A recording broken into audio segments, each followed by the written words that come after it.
All right, good afternoon, everyone. Thank you for joining us this afternoon, Pastor Jeff. We're so honored po as well being watched tayo all over the universe. May nagpadala lang para nasa Qatar sila, iba nasa Australia, Japan. So last night, we had a great time with our members from different parts of the world as well. So masaya din po. So ito po yung ating, if you want to be part of our global family, right? Ito po yung ini-scan nila. So last night, mamaya pakita ko sa mga picture. But napakahalaga po kasi to be part of a community, right? Ito, like what we're having here. This is a community. In fact, we're gonna have, magkakaroon tayo ng mga family days and all. So exciting din po. So watch out for the announcement. Alam niyo kung gaano kahalaga community? Kahit anong community. In fact, alam niyo bang bumababa ang depression na 60% pag nag-pickleball ka? Study shows, yung mga nagpipickleball na depressed, bumababa ng 60%. Ate Len, kaya pala hindi ka nati-depress ha. Ikaw kasi si Ate Len po, 7 araw lang isang linggo. Siya po, 10 beses naglalaro sa isang araw, di ba? In fact, being part of a community like a church community that we have here, our aim, our goal po is not just to be a Sunday attendee, but to really be a part of what God is doing dito po sa Anchor Church. Kasi alam niyo yung strategy ni Satan? Tanong mo yung katabi mo. Hindi si Satan yan, okay? Ginigising ko lang yung nasa likod, okay? Ito yung strategy ni Satan, right? Right? It's always been separate, di ba? Divide and conquer. Isolate and pound, di ba? Pag na-separate, natinan nyo yung lion. Ang style niya, sineseparate niya yung medyo mahina from the herd, and then, yari na kakainin ka niya. Kaya sabi sa Bible, stay alert, right? Watch out for your great enemy, hindi yung in-laws nyo, the devil, right? Si Ate Arlene, di makarelate pag in-laws na yung Pastor Jeff na yan. Si Ate Arlene talaga, no? He prowls around like a roaring lion looking for someone to devour. Separate and then conquer. Yan ang goal niya. I-isolate so he can pound on us. Masasabihan ka niya, mga lies and all. And sometimes that's what we're doing, right? We tend to hide. We tend, for whatever reason, may mga times na we don't want to be known, right? And this is the story that we're gonna talk about today. This is an unnamed woman. Wala po siyang pangalan, right, in the Bible. And she's always hiding, always afraid, right? And then she has given up hope. Alam niyo po yung nakakapagod? Alam niyo yung pagod na hindi kayang solusyonan ng tulog at kain? Yung pagod na siyang umasa. Sino rito nandiyan ka na? Yung pagod ka lang umasang yayaman ka. Okay? Pagod ka lang umasang magkaka-boyfriend ka. Tapos, nung napangasawa mo, gusto mo naghiwalayan. Pagod ka na sa asawa mo. Right? Ito yung pagod na hindi mapapawi ng tulog, ng kain. Inaccept na lang talaga niya kung anong tadhana niya. So, this is a kind of exhaustion na mahirap masolusyonan. Pagod na siyang sumubok as well. Ay na niya sumubok. Right? And sino ba itong babae na itong pag-uusapan natin? Si Pastor No, masyado namang suspense. Actually, 12 years siya na she's hoping. 12 years siyang trying, 12 years siyang spending, naubos yung pera niya, every appointment, every remedy sa kanyang pagdurugo, every specialist, may mga doktor tayo rito, lahat na lang ng usong food supplement, nag-downline na siya, okay, nag-networking na siya ng kung ano-anong food supplement, hindi pa rin siya gumaling, na-drain na yung bank account niya, etong worst pare. She was worse, alright, compared doon sa nagsimula siya. Anybody here? Parang ang dami mo ng tinry. It's supposed to be effort plus expense equals improvement. Alright? Nag-effort ka, naggumastos ka, dapat nag-i-improve, right? Ito, worse pare. 12 years na siya, papa-worse ang sitwasyon. Can you check the person beside you? Pulsuhan nyo lang kung gising pa, okay? Sabi mo, mag-i-improve ang sitwasyon mo. Sabi mo, mag-i-improve. Yan, kapit lang. Magbabago yan. Gaganda yan, right? So, kasi ang hirap being a pastor, I've talked to a lot of people, right? Pastor, kanina okay naman, pero ngayon kailangan i-dialysis, right? Pastor, nag-hope pa naman ako, kaya lang, ang worst pastor, nagkaanak na sila nung kabit niya. Nung pinagdarasal natin, pastor, bumalik sa makabilang bahay, ngayon pinagdarasal ko na, sa makabilang buhay sila ng kabit niya. Meron ba dito ganon? Meron ba dito, ang liit pa lang yung utang mo dati, ngayon milyon na pastor, yung interest, nakasabihin na ako, di ba? Ang sigaw mo, ayoko nang umasa. Then one day, may nakita tong babae na to. A glimmer of hope has dawned. Naririnig niya lang yung tungkol sa lalaki na to. Jesus daw pangalan, nagpapagaling. Kaya lang, binalikan niya, pagod na akong umasa eh. Alam niyo, she was always in the dark. Ayaw niya mag-step out in the light kasi may expose siya. So parang, nandun siya lagi sa dilim. Kaya lang nagtatalo, parang, Ayan lang, abot kami na yung pag-asa ko. And we know the story. It only took 90 seconds for her to receive her breakthrough. 12 years of in the dark.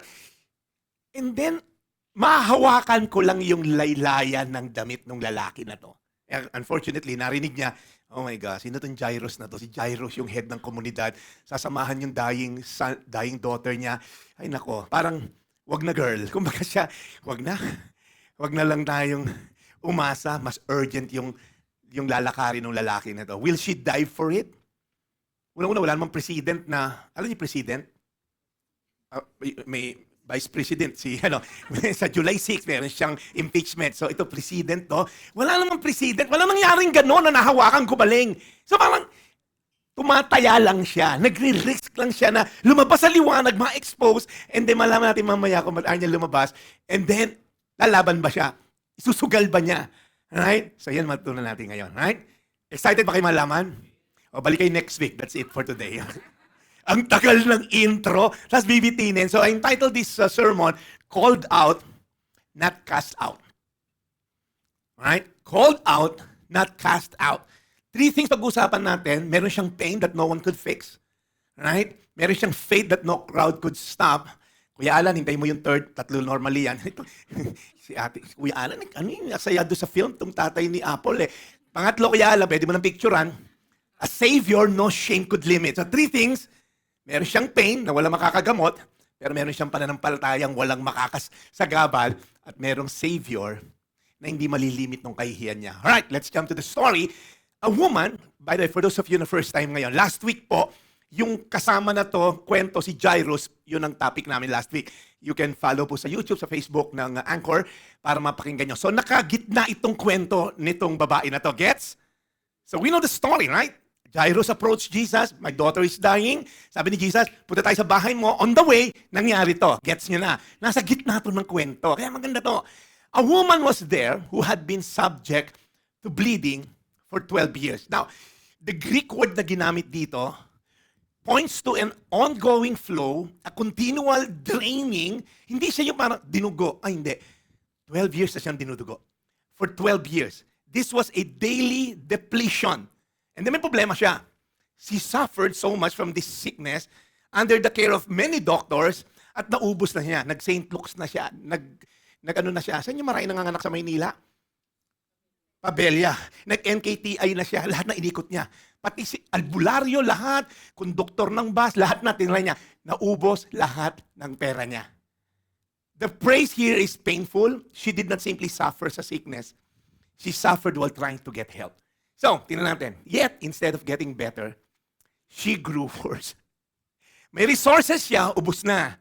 May option siya na wala na rin yung options niya. She had effort, pero lahat ng effort niya fell short. So, this woman is incurable. Yung sakit niya, 12 years, walang doktor na kapagpagamot sa kanya, and sana man lang, di ba, yung umaayos, yung, kumusta na may pakiramdam nyo, okay na po. Di ba, may mga ganun doktor eh. Stethoscope, ubo ka. Ubo. Ubo pa. Alam ko na sakit mo. Ano po, Dok, sakit ko? May ubo ka. Pinaubo mo ng pinaubo. Malamang may ubo, di ba? May mga ganun, Dok. Yung nanay mo tawa ng tawa. Sulit yung dinugo ang dala. Di ba yung, this woman is incurable. Walang gumagamot na sa kanya dahil, ito na naman. Naku, itong babae na to. Naubos na pera na to sa St. Luke's. Ano pa bang gusto niya? And not only she's incurable, she's unclean. Ano ba unclean? Ano ba unclean lagi sa Bible? Madungis ba? No. Spiritually. Sa Leviticus 15:19, whenever a woman has her menstrual period, right, she will be ceremonially unclean. How many? 7 days. Pag nagka-mens ang tao, 7 days unclean. Anyone who touches her during that time will be unclean. So yung mga nanay, may menstrual period, nahawakan ni Junjun. Naku, Junjun, unclean ka na rin. Hindi ka makapasok sa templo. Alam, hindi tayo makarelate. For a Jew, na hindi makapagsimba sa templo, parang napakasama mong tao. To them, it's their house and then temple. Yun lang yung parang buhay nila. So when you're unclean, you cannot step into a temple. You cannot worship in the temple. Right? So anything on which the woman lies or sits during the time of her period will be unclean. Yung kama niya, yung doorknob, pag may mens ang babae, naka-isolate siya. Siguro yung mga bahay ng Jew, may menstrual room. Parang gano'n. Diyan ka, aabutan ka na lang namin ng pagkain, okay? So, that's what's happening, right? So, and not only that, when the woman bleeding stops, ito na po yung mangyayari. Para, ano ba yung ganyang unclean na yan? Magbibilang pa siya ng 7 days. Then she will be ceremonially unclean na, okay? After 7 days. Sa ikawalong araw, tingnan nyo to she must bring 2 turtle doves, 3 French hen, and a partridge on a pear tree. Kumante, no? 2 turtle doves and a partridge. So, hindi. Magdadala siya ng offering, yung pinakamura, yung turtle doves, and then ipepresent niya sa priest, and saka lang siya magiging clean. Are you getting the picture? Pag may mens, maghihintay ng 7 araw. On the 8th day, magdadala ng 2 kalapate, kakatayin ng priest, i-offer, and then babalik ka na sa society. Are you following? Pare, problema. If a woman has a flow of blood for many days that is unrelated to her menstrual period, or if the blood continues beyond the normal period, she is ceremonially unclean. Hanggang kailan? Hanggat hindi humihinto yung pagdurugo. Are you getting the picture of this woman? Hindi natin mag-gets gaano dahil unang-una hindi pa ako nagme-mens. So, hindi ko rin mag-gets talaga. Hindi ko alam yung cramps and all. Pag si Grace nagme-mens, naroon dati nung araw, ano ba yan? Pero if you have mens, you're unclean, you cannot worship, you're isolated for 7 days. Now, picture this, 12 years na siya. Kung nanay siya, inilayo siya sa pamilya niya. Kung hindi naman lola, kung lola ka ako, isipin ko, baka hindi na nagme-mens. No? So, she's unclean, socially excluded, shameful. So this woman was not just sick, she was isolated. She could not worship freely. She could not hug freely. Kitang-kita mo yung anak mo, di mo ma-hug. Parang imagine mo si Ice, yung kita anak ko, hindi mo pwedeng i-hug. Mama-unclean si Ice. She could not join the Zoom meeting freely. She could not live normally. Mamamalengke siya. Uy, midnight sale. Yan, pwede na po tayong magsimula, ate. Okay. Hello, may bisita ko yan, okay? Pwedeng malate pag bisita ko. Pag members, hindi pwedeng malate. Tinatawag naming the late. Ganyan, okay? Mahirap talaga yung parking dito kasi po lugar na mayayaman lang talaga to. Puro di driver dapat dito. Okay? Ang daming andyan sa GH Mall. So, listen up, okay? This woman is not just bleeding. She was isolated sa lahat. Socially, spiritually, right? Lahat ng tao ayaw sa kanya. Listen up. Some pain doesn't just hurt you. Some pain, you know what? Sa sobrang sakit ng pinagdaanan mo, it renames you. Some of you here today, you know people like that. People stop calling them by name and start identifying them by their issues. Nagigets niyo to? Bibigyan kayo ng sample. Yung adik na anak ni Mang Kanor, kilala mo yun, di ba? Hindi na sinabi pangalan. Gets nyo? Di ba? Sino yung bumisita kanina? Sino pa? Yung adik na anak ni Mang Kanor. Ba't hindi mo sinabing Junjun ang pangalan? Hindi, adik yun eh. Nagets nyo? Nirename ka na based on your failure, right? Another example. Sino yung kanina nandito? Hello, yung hiwalay na asawa ni Junjun. Hindi tinawag. Si Aling Josie yan eh. Hindi na tinawag na pangalan. Right? Sino yung pastor mo? Hello, hindi ba kilala yung pastor? Hello, yung na-burn out na pastor? May pangalan niya. Alam na di, sino na-burn out? Di ba parang, sasabihin sa'yo, honey, dumating na anak mo. Sinong anak natin? Sino pa? Di na-depress. Merong ganon, di ba? Yung, natatawanan ba? Pero, alam mo, tinag ka na based on your failures, based on your issue. Kasi Ate Len, tumatawa. May kilala lang na ganon. Ni anak na Ate Len niya, okay? So, pag yung asawa mong depressed, okay, iba yun, okay? So, ayaw ka ng pangalanan, pinangalanan ka na based on your failures.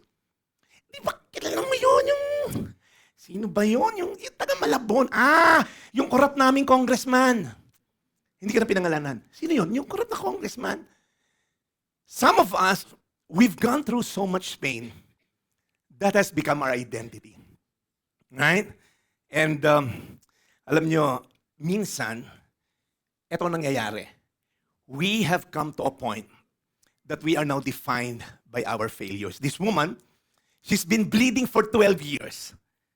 And she is now defined not by her name, but by her failures, her issues. Eh, sabi ko nga, minsan, hindi na tayo tinatawag sa pangalan natin. Tinatawag na tayo based on our failures. Ayan, yung anak mong addict, yung hiwalay mong, yung burnout mong pastor, yung anak mo na depressed, yan na lang pangalan. So, this woman is only uncurable. Hindi lang siya uncurable, she was unclean. Right? Anybody here, parang nandidiri siya mga kaibigan mo? Sino dito in-unfriend ka na?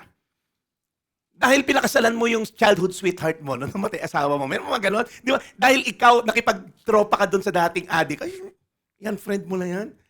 Nakita mo, nauubos mga friends mo. Or minsan, some of you here today, nakilala ka na nangihiram. Ayaw ka nang lapitan. Yung ping ite-text ka ng kaibigan mo, ang sagot sa'yo, who you? Yung parang... Again, wala rito noon. Lahat mababait dito, okay? Nasa online yon, okay? Sino ba yung mga sa online natin ngayon? Right? So, not only she's uncurable, not only she's unclean, this woman, bleeding for 12 years, is also unseen. Walang gustong makasama siya. Walang pumapansin sa kanya. Pag nag-text siya, uy, coffee tayo. Friend. Alam mo yung pagkapasok, friend. Alam mong hindi ka sasamahan, friend. Either mangungutang yon or ayaw ka, friend. Sorry, hindi ako available. Ayaw siyang makasama, invisible siya sa lahat ng mata. Look up here. This woman who's suffering for 12 years of physical pain, hindi lang yung physical pain, 12 years of emotional exhaustion, 12 years of social rejection, 12 years of spiritual isolation, 12 years of hoping, trying, spending, waiting, crying. You know what? I've known people, physically okay sila, but emotionally bleeding. You know people like that? Pag tinignan mo, pagkausap mo, ang saya-saya, di ba? Parang, uy, kumusta? Oh, happy-happy. Pero emotionally bleeding. May mga taong nakangiti sa church. Sino may katabi mo? Nakangiti sa church, di ba? Nakasimangot siya sa elevator kanina. Duguan yan sa loob. May mga taong active sa ministry, pag uwi ng bahay, pagod na pagod yung kaluluwa. May mga taong successful sa labas, broken sa loob. Look up here. We often manage our wounds. Ate Pai, mamaya na yan. Instead of bringing them to Jesus. Look up here. Some of the people that I know, later on ko na lang nalalaman, oh my gosh, 5 years na tayong magkakilala. Pwede mo sinabi, ganyan pala sitwasyon mo. Or minsan mag-open up, Pastor, can I go counseling? Because we often manage our wounds instead of bringing them to Jesus. We hide what drains us. We perform even we're bleeding. We settle for survival mode when Jesus offers restoration. You know the picture of these people? They're kind of like this pail. Alam mo, may leak. Maliit lang naman eh. Hindi, issue yan. Hindi, kaya ko pa to. This is what hidden sin or parang, alam mo, pinipilit mo lang magpalakas. Alam mo, nangyari dyan, hindi ka biglaang mauubos. Patak-patak lang. A little disappointment there. A little rejection here, a little betrayal, a little fear, a little shame, hanggang ma-realize mo, I have nothing left to give. There are married women like that. Pag kina-counsel namin ni Grace, I have nothing left to give. Lahat na pasol ginawa namin yan sa lalaki na yan, sa anak ko na yan, kung sino pa. And then little did they know, they're draining. So, question. What part of your life has been quietly draining you, even though people around you may not notice it? Yung parang, ang saya-saya, and then the following week, nagsuicide. Oh, ang saya niya nung kasama natin. Ah. Are you allowing your pain to define your identity? Or are you letting Jesus define you? Because some of us here today, we try our best to have this facade. And I said kanina, ang pinakamahirap na pagod, yung pagod ka ng umasa. This woman for 12 years, she's uncurable, right? She's unclean, and she's unseen. May pag-asa kaya itong babae na to. You know what? That's the reason why we don't want you to just be a Sunday, or in our case, a Saturday consumer of the Word. We want you to dive into the Word of God daily. You know what? It's been my struggle. I pastored a mega church years ago, and sabi ko, masarap ding magpastor ng community church. You know why? Kasi nakikita mo talaga yung tulog. Nakikita mo talaga yung absent ka last week, ha? Nakikita mo yung ang dami namin labas ni Grace. The other day, we're having lunch with our members. Parang ang dami kong pwedeng gawin. Kung konti na mamatay sa inyo, konti kinakasal ko. Hindi, wala pa naman namamatay dito. Okay, so yung pastoral duty ko konti, I'm not saying hindi ako masaya before. It's just that I can be with you madaming oras, right? We have lots of appointments meeting with you guys. Kaya, the Word of God is not just for weekend consumption. That's why we're pushing people. We have a huge community sa WhatsApp. Around 700 plus people nandun. We exchange notes. Kasi meron tayo, just in case hindi nyo alam, meron tayong, after I preach, like itong Bleeding Woman, meron pong 5-day devotional. And every day, sasagot, ang ganda nun. Ang ganda ng pagkakagawa. May mga, scholars na nag-iisip and all. Yung 5-day devotional niyo, sinasagutan yon, and then nagpapalitan ng mga, dun sa WhatsApp. Saan niyo makikita yan? Pag in-scan mo yung QR code na yan, you can get all the devotional since we started 10 weeks ago, this series na Close Encounters. Scan yung QR code, it's gonna drive you to a Google Drive, right? I-download nyo. This particular week, naka-upload na po dyan. So, point number 1, this woman, she has a pain that no one could fix. Number 2, but also she has faith that no crowd could stop. Your pain may drain you, but it cannot disqualify you. Pastor, ang sakit eh. Pastor, darating ang time. Makikita mo si Jesus. When she heard about Jesus, she came up and she touched his cloak. Nakita nyo? Minsan kasi natapos na tayo sa herd. Alam mo, kilala ko si Jesus. Naririnig ko siya kay Pastor Jeff. Na-encounter, hindi, galing ng Jesus. Na-encounter mo na ba siya? Sobrang dami ko narinig about him. Hindi, binabasa mo ba siya? Hindi na. Pag si Pastor Jeff nag-preach, sobrang nakakatawa. May natutunan ka ba? Yung jokes. Parang, lumabas ka rito, narinig mo lang siya. Itong babae na to, again, she's in the hiding for 12 years kasi pag may nahawakan siya, magiging unclean. I-curse siya, i-blame siya. So, this woman has been hiding for 12 years, hoping, believing, spending, wala na. Pagod na siyang mag-try. Now, what does the Bible say? Faith comes from what? From hearing. And hearing through the word of Christ. She heard about Jesus. Siguro narinig niya, dadaan yung Jesus na nag-cleanse ng leper, nag-cast ng demon, nakapagpalakad ng mga bulag. Lumalakad talaga bulag. Okay, so, kapag palakad ng lumpo, nakakita mga bingil, ang tindi na itong Jesus na to. Maybe she's thinking, mangyayari din sa akin yan. If I'll just touch his clothes, yung laylayan lang, I will be healed. This woman was unclean. Listen up. Being in the crowd was too risky. Pag may nakakita, ay, unclean! Lahat ng hinawakan niya, malamang, murahin siya dahil, ngayon, unclean ako. Hindi ko makasama anak ko dahil sa'yo. Gets niyo ba? Kasi natin ma-picture, when you're reading the Bible, yung taray ni ate, 12 years may dugo. No. She was totally outcast. She lives outside the city. Tapos madalas yung lalaban sa Chosen, ilalaban niya yung damit niya kasi puro dugo. Pag nakita siya, ay, may dugo, oh my gosh, unclean. Sisigaw yung mga tao, unclean, unclean. Lalayuan nga yung mga tao doon sa SM Mega Mall. Ay, may unclean dito. It's too risky for her to be exposed. Pag na-recognize siya ng tao, she will be rebuked, rejected, or shamed. But you see, you know what's happening here? Desperation drives determination.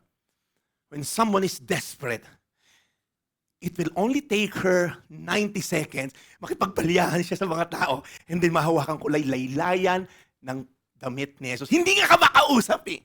Hindi. Sana makapagpa-appointment ako kay Jesus. Sino ba yung sekretary niya? Naku, si Judas, baka may bayad to. Hindi niya dinidesire makapag-appointment. Or parang si Jairus na lumuhod, kinausap. No. Kahit hindi niya alam, mahawakan ko lang. Gagaling ako. So she was there. You know what happened here? What she's saying? I cannot stay like this anymore. I need Jesus. The crowd may be a barrier, right? Because any crowd can be a barrier or a bridge. Some people could not reach Jesus because of the crowd. The woman reached Jesus despite the crowd. Anong crowd ang kailangan mong tanggalin para mapalapit ka kay Jesus? It may not be physical crowd. Could it be the crowd of shame? Parang you're so shameful, Pastor. Kung alam mo lang trabaho ko nun, Pastor, hindi ako lalapit kay Jesus. Dati akong prostitute. Pag may day off, substitute ako. So wala talaga, Pastor. Monday to, dati akong addict, dati akong drug lords, and you live a shameful life and you feel, hindi ako papansanin ng Diyos. The crowd of fear. Anybody here, you're so full of fear? Takot ka sa lahat? Maybe the people online. Well, ano mo, marami tayo sa online ngayon. Pastor, ako yan. Pastor, ako yan. And they can relate. The crowd of pride. Anybody here? Taas yung kamay nyo kung may pride kayo. See, wala. Puro kayo prideful dito. Mababait kasi lahat dito. Ang nasa on-site, puro perfect. Kaya sa elevator, only perfect people can ride the elevator. Yung po mga kababayan sa online, I'm only talking to you kasi po dito sa crowd, perfect to mga tao. The crowd of people's opinion. Anybody here, you don't want to come to Christ kasi may opinion yung kumari mo about you, about your marriage. The crowd of religious performance. Parang, hindi ko na kailangan si Jesus. Araw-gabi na ako sa church. Pastor na ako, hello. Ako ba lalapit pa kay Jesus? Or the crowd of, ano na lang sasabihin ng iba? Many people never touch Jesus because they're too concerned about how they will look in the crowd. Mag-just tatas-tas ako ng kamay. Hallelujah, praise the Lord. Can I ask you something? Pag malulunod ka na, concerned ka pa ba sa itsura mo? Oh my gosh, nalulunod ako. Kailangan maayos pag yung lifeguard. Pag malulunod ka, wala kang pakialam kung pangit ang buhok mo or sa case ni JP, wala kang buhok. Pag malulunod ka, hindi pwede, nakakahiya sumigaw ng help. Help!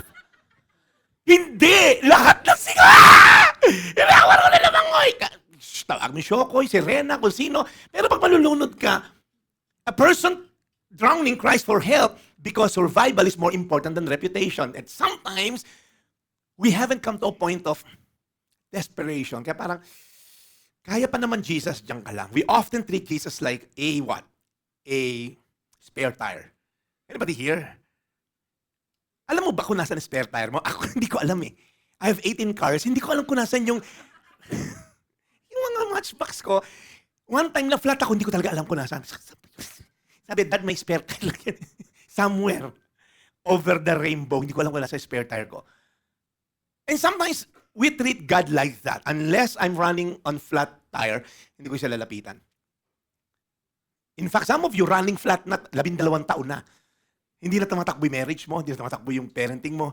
And kung nalulunod ka, hindi siya maganda tingnan. But guess what? This is what faith sometimes look like. Faith is not always polished. Minsan talagang iiyak ka kay Lord, luluhod ka kay Lord. Faith looks desperate. Sometimes faith look messy. Sometimes faith like tears. It look like tears at the altar. Kaya if you are here today and you're saying, I cannot stay like this anymore. May mga tao ngayon, you're just one step away from your breakthrough. There are people listening and watching right now. There are people who's gonna watch the recorded views natin, and we have thousands of those people manonood during the week. You're just one step away from your breakthrough, but something keeps stopping you. You want to ask for prayers, but you're too embarrassed.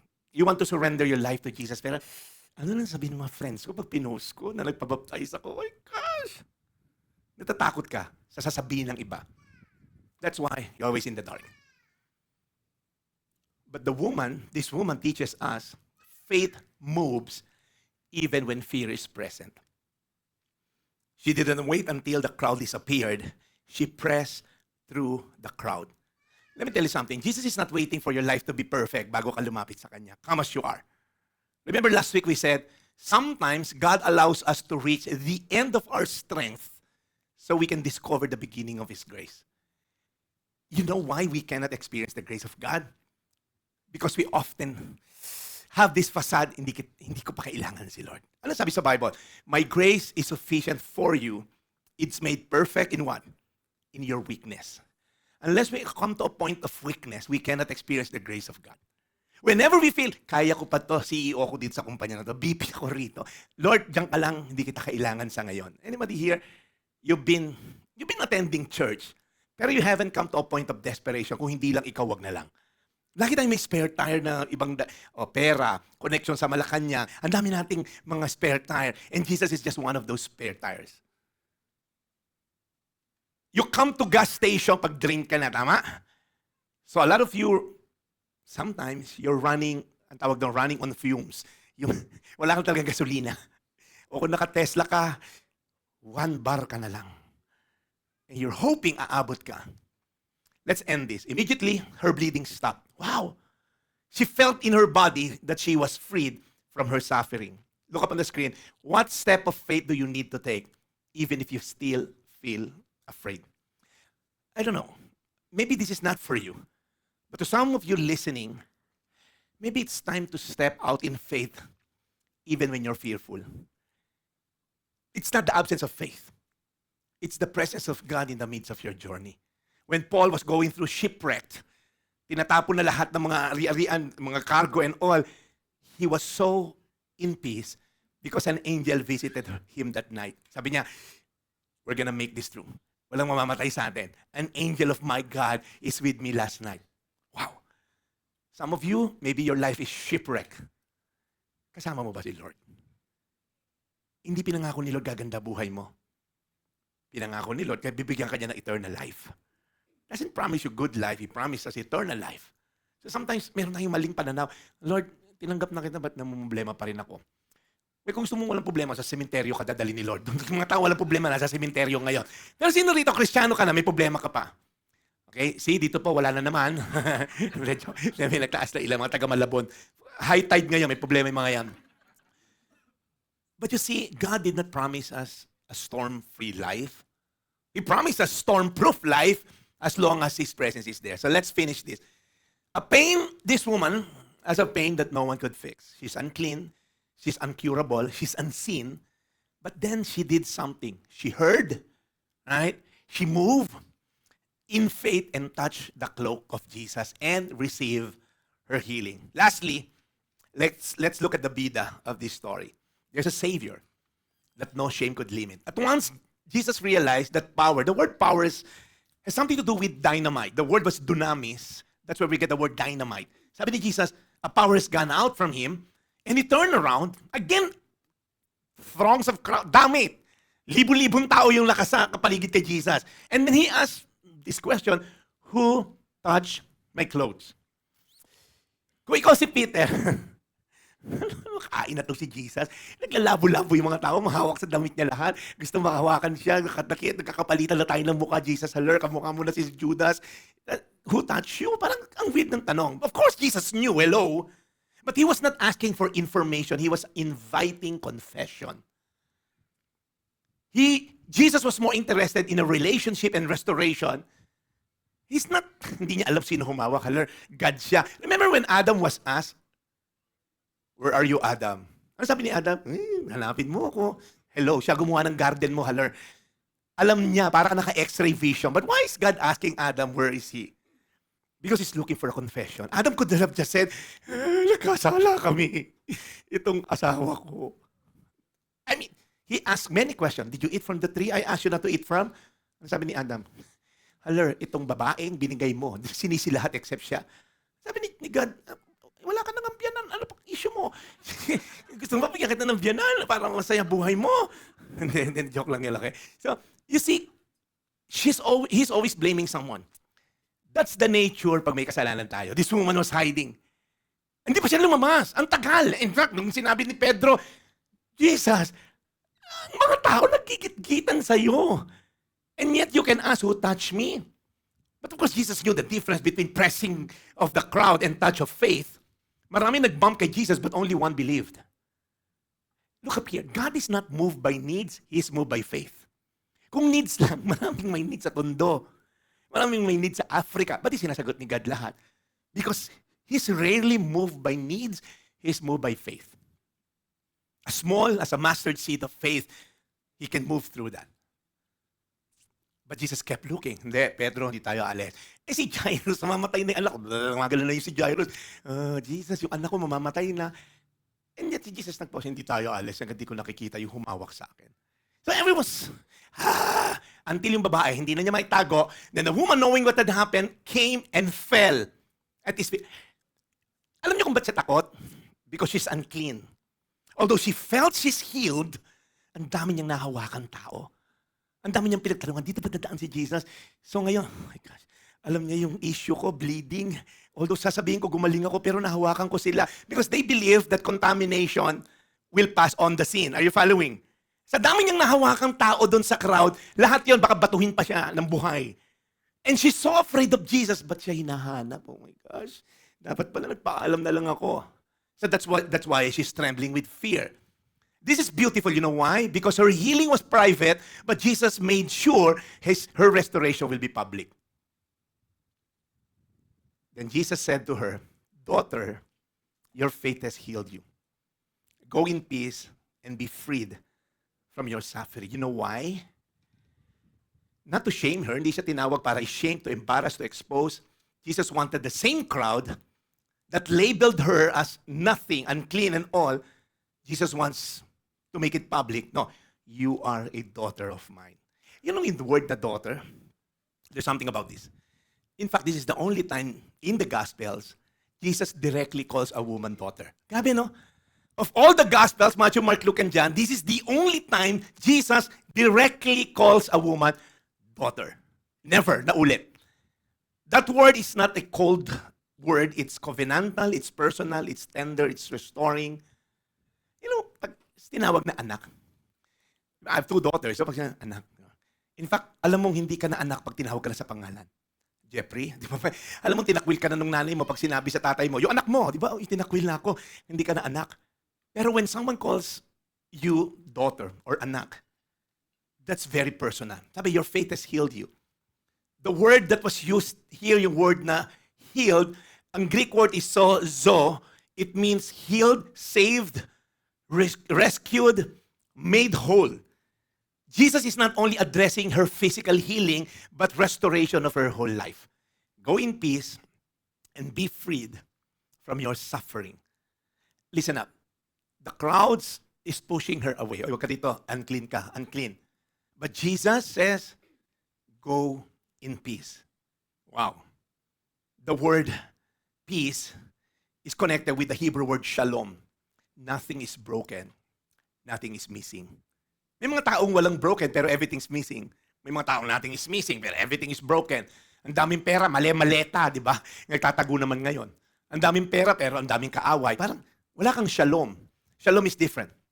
Jesus did not just stop her bleeding, He restores her belonging.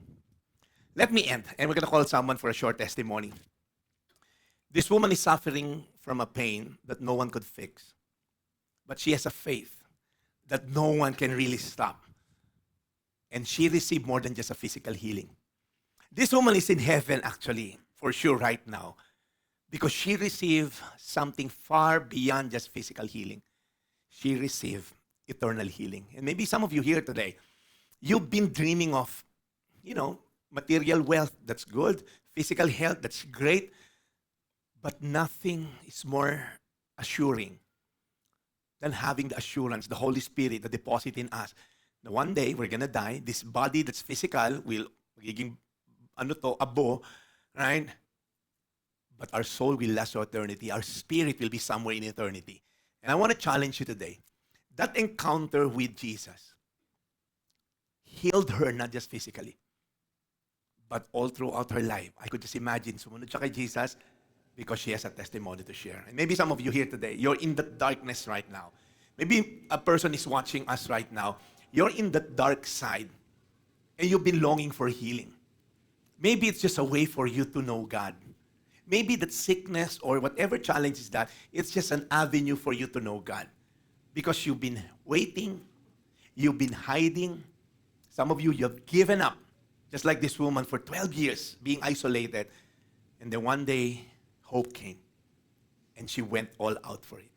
So that's my prayer for all of us. I'm going to invite our friend Marvin. Si Marvin, nag-testimony na to sa mga prayer meetings natin last year. But we're just small back then. But we have a lot of online viewers. Wala pa tayong online before. Kaya a lot of them were not able to listen to the testimony ni Kuya Marvin. I asked him to share lang yung healing testimony niya. And hopefully you'll be encouraged. And after him, we're going to pray because I believe some of you need to be encouraged by testimony. Kuya Marvin?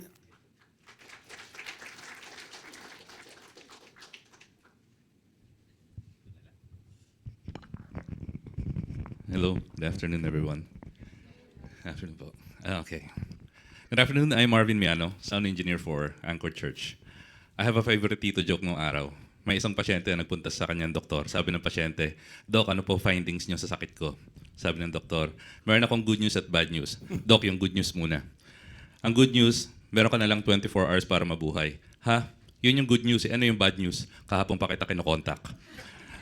Imagine, kausap ka ng doktor, mga surgeons at cardiologists at sabi nila sa'yo na less than 24 hours ka na lang na mabuhay. Ano gagawin mo? Ito ang nangyari sa akin, and this is my testimony. What happened was immediate and there were no symptoms. It just happened. There were 3 parts, so bear with me. Parang Lord of the Rings. Parang Lord of the Rings lang. July 26, 2024, Friday, 5:15 a.m. I woke up with an excruciatingly unbearable back pain. First pain I ever felt in my life. Na grabe. I woke up my wife and told her to rush me to the ER immediately. The pain was like para kang sinaksak at binubusan ng kumukulong tubig yung likod mo. I thought it was spine related. At 5:45 a.m., I was rushed to the VRP hospital for immediate treatment. For the next few hours, they did x-rays, MRI, CT scans, 2D echo, ultrasound, and ECG to find out what is wrong. Around 3 p.m., the doctors told me of their findings. I have a type A ascending aortic dissection. My aorta was torn from my heart to my kidney. So ito yung aortic dissection. Ito yung pinakamalaking vein natin na nagsusupply ng dugo sa buong katawan natin. It tore up from my heart to my kidney and I have less than 24 hours to live. And the only way for me to survive is for an immediate open heart surgery at the Philippine Heart Center at East Avenue, Quezon City, because VRP could not accommodate such a complex procedure. Either I will die of severe high blood pressure, massive aneurysm, or I will drown in my own blood. Doon ko lang nalaman na posible pala ang 265/200 na BP. From there, my world stopped. Everything just stopped. At that moment in your life, you will start to think about everything. Whether you will make it or not, and the biggest one, will I ever go to heaven or hell? I started recalling my Christian journey, my life since 2011 up to now. Was I a good Christian? Am I a good Christian? Friday evening at 10:45, I was transferred from VRP Hospital to the East Avenue Heart Center via ambulance. And upon arrival, the surgeons immediately started doing tests on my heart and nerves.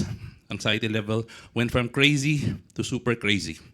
They kept on examining my right ankle and left knee because they can no longer trace my pulse. Yung punit ng aorta ko umabot na pala sa kanang paa ko. After my wife gave all the VRP hospital data to the surgeons and at the heart center, they conducted their own lab test to confirm the initial findings. They told me the verdict and the procedure needs to be done. I will have to go to an open heart surgery and we need to do it immediately to extend my life. My entire being was stunned and I put all my trust in God. I was ready for the operation. Sabi ko, sige, let's do this. When the 4 surgeons walked in the hospital bed and told me there are 3 possible outcomes. Number 1, after the surgery, because of the extent of the damage, which would take longer than the usual procedure of 8 hours, it would be 15 to 18 hours. And if I would make it, I would be in the vegetable state forever in the ICU. Number 2, I might have a stroke during the actual procedure and die. And last, if I would survive 1 and 2, I would have to undergo dialysis for the rest of my life and they would have to amputate both of my legs. I jokingly asked the doctors na, Doc, wala bang anything positive dyan o hope na kahit 6 to 12 months, balik normal na ako or something to that effect.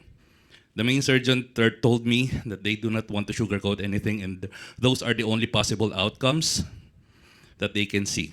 I asked them to give me time to think about it and I prayed about it. I prayed for God's forgiveness for all my sins, mistakes, and weaknesses and asked for healing at that moment. I begged for a miracle. I have 2 choices at that time.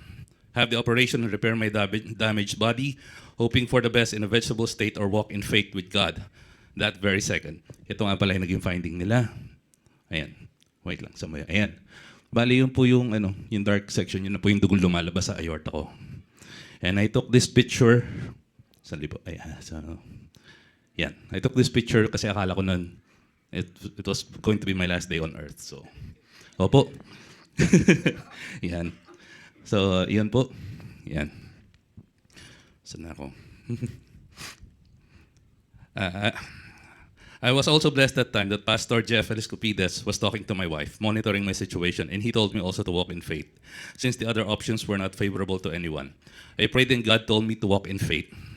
I asked God for a new body, new aortic veins, normal blood pressure, new heart, to be a testament of His love and grace and miracle to the world. When the doctors returned to schedule me ASAP, I told them that I would have to decline the operation and just live through faith and God's miracle than to burden my family with the uncertain outcome of the operation. They told me that if I would choose that, the possibility of me dying as soon as I discharged from the heart center would be very, very high.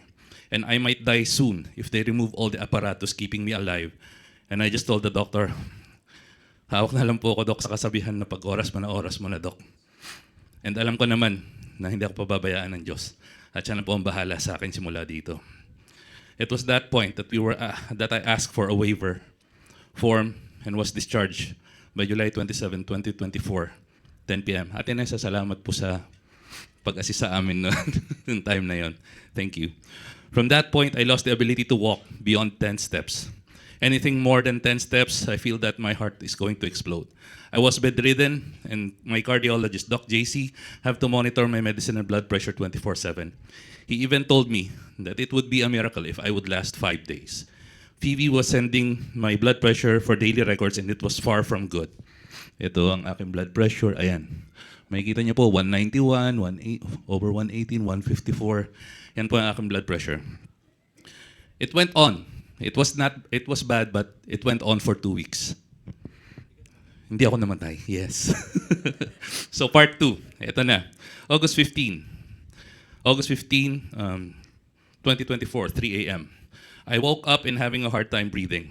I was trying to wake up my wife, but for some reason, she was not waking up. Yeah. Oh, siya pala yung no. Hindi, joke lang. For some reason, she was not waking up. I told myself, Lord, ito na yata yung oras ko. Okay lang po. At least naranasan ko naman na yung miracle niyo firsthand kasi nakatagal ako ng 2 weeks beyond sa sinabi ng mga doctors. Then I prayed, Lord, I'm casting all my burdens upon you, for I know that you will give me rest. After praying that particular verse, nakatulog ako, pero alam mo yung tulog mo, pero kita mo lahat yung paligid sa kwarto mo.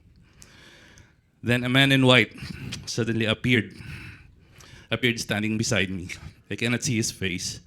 And with his right hand, he touched my left shoulder with his 2 fingers, and I was electrocuted, like being hit by a defibrillator. Kinoriente ako. I immediately woke up. Sa sobrang takot ko, nakaihi ako sa sarili ko. I thought I died.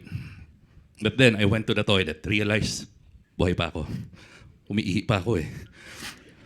I changed my lower garments, heart racing. I said to myself, ito yung ayokong mangyari at nasabi ng mga doktor na iwasan.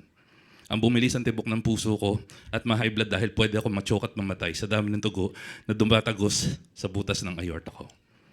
I prayed and a clear voice told me, check your BP. Sabi ko, ha? Sabi ko, nagdidilulo na yata ako dahil sa dami ng mga gamot na iniinom ko. But still, I was curious. I checked my blood pressure, and lo and behold, it was 125/89. And yun po yung oras, 3:35 a.m., August 15. And from there, I haven't experienced a blood pressure higher than 140 again. So yan po, 122, 118, 117. Yan po yung naging blood pressure ko after that. And then finally, part 3. I was scheduled for a 2D echo heart scan at Mandaluyong City Medical Center to see my present heart condition and to know what is the status of my aortic dissection. The doctor spent 45 minutes on my case, scanning. Saan na yun? Nawala. Okay. Ayun.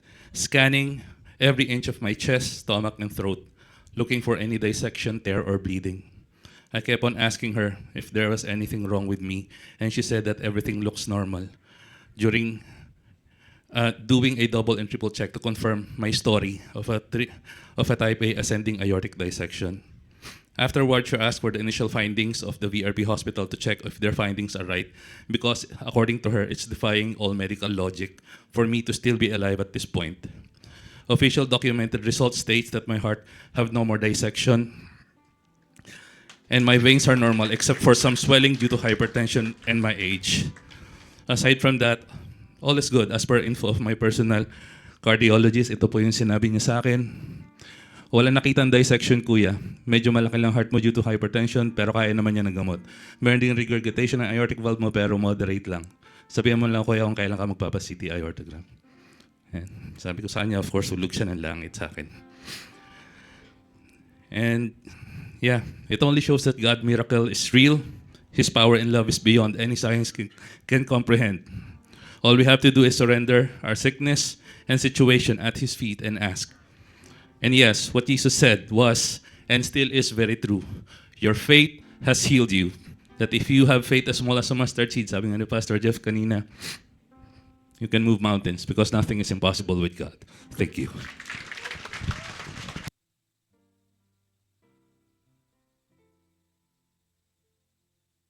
The music team, and one you hear you're blessed with a healing testimony of Kuya Marvin. You know what? The God who healed those people 2,000 years ago is the same God who's healing right now. And maybe some of you, maybe hindi naman aortic dissection yung case nyo, but if He can do that to Marvin, ano bang pagkakaiba natin? We're all children of God. So we're gonna pray. We're gonna worship God today. Let's all stand. But let's not just worship God because we want to sing a song. Let's worship Him for who He is. That He's a God who still heals today. He's a God who still hears our prayer. So ano man pinagdaanan natin ngayon, whether it's maybe hindi naman physical, maybe it's emotional, maybe to some of you it's mental, talagang it's a battle. Maybe some of you it's fear na parang sa kaya makakarating tong trabaho na to, yung anak natin, ano kaya mangyayari. And nothing brings so much fear, lalo sa magulang, other than yung mga issue ng anak. No? Minsan, parang Lord, ikaw ba talaga magdidirect ng buhay ng mga anak namin? And maybe some of you here, you have given up just like this woman. For 12 years, she lost everything. Pero one day, she heard that Jesus is gonna pass by. Maybe Jesus is here today and He's passing by you. Will you dive to the situation and grab that opportunity today?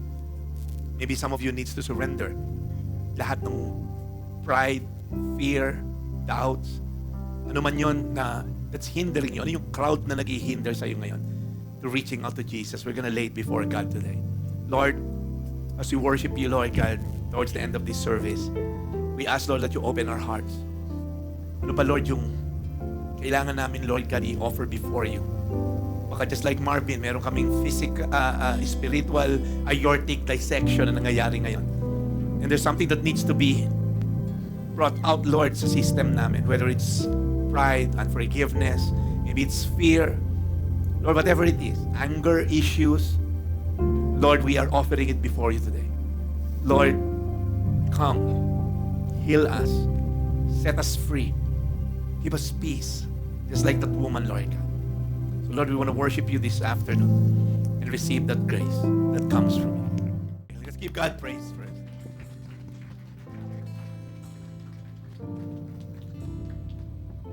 Months after that, who knows, maybe weeks after that, Jesus was now bleeding at the cross. Jesus was the one now who's dying for someone. And come to think of it, maybe some of you are having a hard time grasping this, but I want to encourage all of us. Let me go to that quote again. I guess some of you here needs to go through this part. When will be the time that you're gonna say, Lord, Ikaw na? The fear of letting go is hard. Parang we're so used to control. Pag hindi ko to ginawa, paano na? Pag sinunod ko yung tama, paano na yung negosyo? Pag ginawa ko to, pag nagpatawad ako, baka isipin, mahina ako. Pag hindi na ako, we have a lot of what ifs, we have a lot of fears. But I think until we get to a point of, Lord, this is me, helpless, weak, and the grace of God will abound. So I just want to encourage some of you, maybe you're watching right now and you feel like, ito yung kailangan ko. Pero the fear of just losing control. As human beings, we hate that. We always want to be in control. But you know what? Just like a sand on a seashore, the more you hold on to it, the more you're losing it. And maybe you're here today to say, Lord, I'm giving up everything to You. Mawala na lahat, Lord. Wag lang itong pananampalataya ko sa Iyo. This woman has been bleeding for 12 years. She lost everything. Family, friends, finances. But that moment, a short window of opportunity, she surrendered everything to God. And maybe you're that person today. Maybe you came here because you're invited by a friend. Maybe it's your first time or you've been here for the longest time. Maybe some of you, you've been following me for the past decades already, but you haven't really surrendered the thing. Ikayo lang ni Lord nakakaalam nun. Hindi ko alam yon. It's between you and God. And when I was preaching kanina, alam mo na, Yun yung ayokong ibigay kay Lord. Yun yung ayokong wala ng control of. Whatever is driving that fear, I don't know, maybe pride, but you know that you have to give that up to God. And today we're going to pray. We're going to offer it before God and wait how God moves, how to be set free, how to be released, how to experience His peace. Bow down your heads, close your eyes. If there's one thing in your life today that you need to give up to God, whatever it is, no one looking around, just raise your hand. It's between you and God. It's not, you don't have to mention it. Just leave it up to God today and say, Lord, this fear, ano ba mangyayari sa anak ko? Lord, this fear, na ano ba mangyayari sa marriage ko? Lord, this fear, ano ba mangyayari sa finances ko? Lord, can you really deliver, Lord God? Lord, you see these hands, even the people watching, Lord God. Lord, hindi na namin alam kung saan kami pupulutin pa. Lord, if we lose control over this thing, Lord, baka Lord, magkawindang-windang ang buhay ko. Lord, we have so much fear and what ifs. But Lord, today you're telling us, let go and let God. Let go and let me drive just a driver's seat. We've been driving our lives, Lord God. Ikaw, ano ka lang, passenger ka lang, Lord. That's why today, Lord God, we want to let go of that steering wheel. We want to let go, Lord God, of control. Because the reality, wala naman kami, Lord, makokontrol. We're not in control of anything. That's why, Lord, today, we ask that you bless us with so much grace to let go. Tanggalin mo, Lord, yung fear. Pag nilet ko to ng relationship na to, sino pa magmamahal sa akin? Kahit immoral, kahit mali, you just kept on holding to that relationship. Even you know the Lord is asking you, let go. I'm your greatest lover. I'm the one who's the source of joy, of intimacy. Lord, may mga tao rito ngayon may be watching. They've been compromising the area of finances. And they know that it's wrong. But somehow, lahat naman gumagawa dito. And somehow we try to justify. Nagka-tights naman ako, kaya nag-justify pa namin minsan. But they know very well that it has to stop. So Lord, whatever fear is driving them to compromise, we rebuke the lie of the enemy. That you are our provider. Lord, today we ask that you give us that sense of assurance that if we choose you, Lord, we'll have everything. Because once we have you, the rest is just icing on the cake. Father, there are people here today who cannot forgive for the mere reason sobra silang hurt. Yes, the hurt is real, the pain is real, but Lord, you commanded us, forgive us, I have forgiven you. You died on the cross and saying, forgive them for they don't know what they're doing. So Father, right now, we ask today, Lord, help us to forgive the people that we cannot forgive. Help us to look beyond the offense. Lord, we ask you today, may we not just be a Sunday consumer of your word. May we not just be a weekend Christian. May we be the Christian that you have called us to be, living a Christ-like life. So, Panginoon, patawarin mo kami. Lord, this thing that we think we are in control, Lord, we're not. So, Panginoon, we lift up to you, Lord God, at your feet. Hallelujah. We honor you. Put on your hands. Let me ask for another group of people, maybe for those of you watching. This woman was looking for a physical, temporal healing. Remember, all that Jesus healed physically, they all died. I mean, even Lazarus, he brought back to life. He died physically. I mean, this life, this body is just a housing. Temporary lang to. Something that's eternal is what we call our spirit, our soul. And some of you, your prayer request consists of puro temporal. And there's nothing wrong with that. Lumaki negosyo, makatapos yung anak mo, great, gumaling. But this woman got so much more than she asked for. She was healed spiritually. She was healed up to the way her soul. And today, maybe some of you haven't given your life to Christ. Today is the day. For those of you watching, hindi mo pa sinusurrender ang buhay mo kay Lord. This is the starting point to be called sons and daughter of God. You know what the book of John says? If you believe in His name, He will give you the right to become children of God. So if there's anybody here, maybe dito, baka wala pa dito, mayroon dito isa o dalawa, maybe wala naman. But maybe some of you watching, you haven't given your life to Christ, just type Jesus. So we'll know that There'll be people who will receive Christ. And maybe some of you here today, you want to receive the Lord Jesus Christ.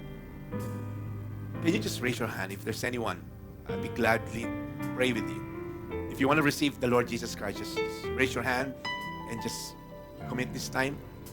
Or maybe those people who's watching, can you pray this prayer with me? Sabihin mo na, Lord Jesus, I know I'm a sinner and I cannot save myself. Starting today, I put my trust in you. Starting today, I repent from all my sins and now receive you as my Lord and Savior. Thank you, Jesus, for healing my soul. Thank you, Jesus, for making me your child. In Jesus' name, amen, amen, amen.